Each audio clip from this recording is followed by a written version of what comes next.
एकाही मराठानं 25 जानेवारीला घरी थांबायचं नाही.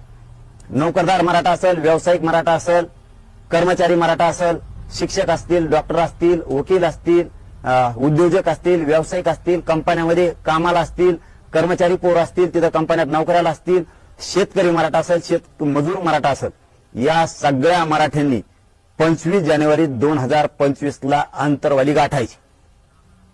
आंतरवालीत पुन्हा एकदा तुफान ताकदीनं एकत्र मराठ्यांनी यायचं.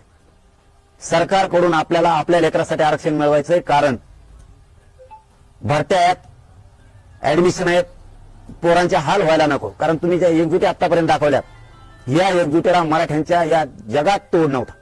इतक्या ताकदीनं आपण एकत्र आला होता. एकदा पुन्हा हात जोडून विनंती, एकदा पुन्हा शक्ती दाखवा. 25 जानेवारीला सगळ्यांनी आंतरवालीत यायचं. ज्याला उपोषणला बसायचं ते बसा.